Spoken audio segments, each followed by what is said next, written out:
Hola, en el video de hoy hablaremos sobre algunas reglas ortográficas que tú debes de saber. Otras palabras con acento diacrítico. El acento diacrítico se utiliza también en otras palabras que no son las monosílabas, como en los pronombres demostrativos, este, ese y aquel, y en la palabra solo. Las palabras no se acentúan cuando son adjetivos y van junto a un sustantivo. Por ejemplo, este perro, esa casa, aquel carro.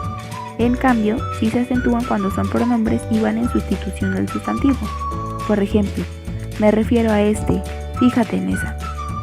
Las palabras esto, eso y aquello nunca se acentúan porque no se confunden con ninguna otra palabra, ya que solo existe como pronombre. La palabra solo no se acentúa cuando indica soledad. Por ejemplo, llegó él solo. Y sí se acentúa cuando es adverbio y significa únicamente. Por ejemplo, solo llegó él. Acento enfático es aquel utilizado para dar un destaque especial a una sílaba de una o varias palabras en la oración. Ejemplos: eres insoportable. El Estado tiene la responsabilidad. Se lo conoce también con el nombre de acento expresivo, oratorio o de insistencia.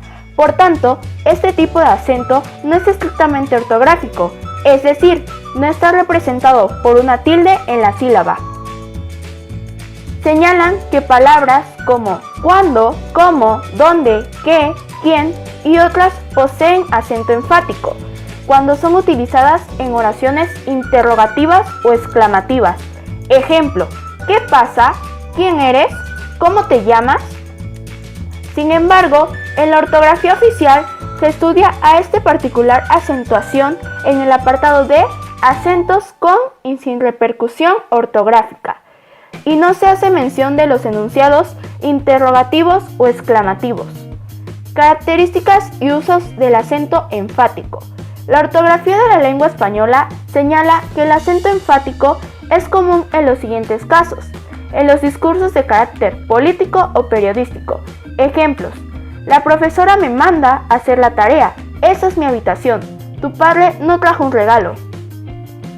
Estas oraciones están pensadas más para ser expresadas en forma oral.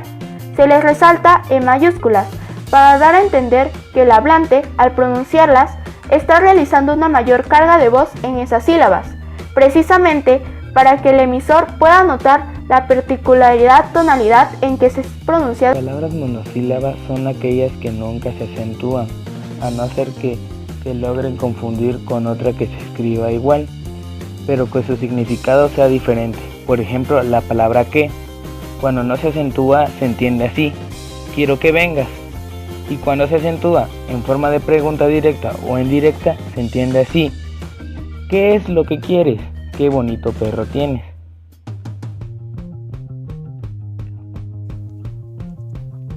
La pregunta o interrogación directa es la tradicional. Como su nombre señala, pide directamente la información necesaria, reproduce textualmente y aparece entre los dos signos de interrogación. Por ejemplo, ¿qué llevas en esa mochila? O ¿cuántos años tienes? Por otro lado, tenemos las interrogaciones o preguntas indirectas. Están dentro de una oración compuesta en la que la frase principal no es interrogativa.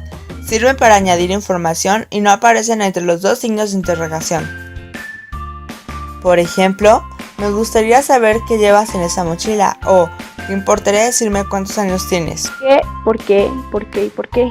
Hay 4 maneras diferentes de escribir el por qué. El primero es separado y con acento. Esto se usa en las preguntas tanto directas como indirectas. Por ejemplo, no sé por qué lo hice. La tercera es separado y sin acento. Es cuando se une una preposición por y el relativo que, después de verbos como los siguientes: voto por, ruego por, imploro por, me inclino por, me dedico por, me esfuerzo por, etc. Un ejemplo es: ruego porque lleguemos bien. Se escribe por qué junto y con acento, cuando significa la causa, razón o motivo por lo que se hace algo o sucede algo. Por ejemplo, dime el motivo de tu actitud. En este caso, la expresión por qué en sustantivo sinónimo de causa o motivo. Se escribe por qué junto y sin acento, cuando se responde a una pregunta, cuando se explica la causa, razón o motivo por lo que se hace algo o por lo que algo sucede. Por ejemplo, Lo hice porque se me ocurrió. Espero que les haya gustado y les haya servido mucho este tema sobre la ortografía. No olviden suscribirse y darle like en la parte de abajo. Y acuérdense, nosotros somos el Rincón del Abecedario.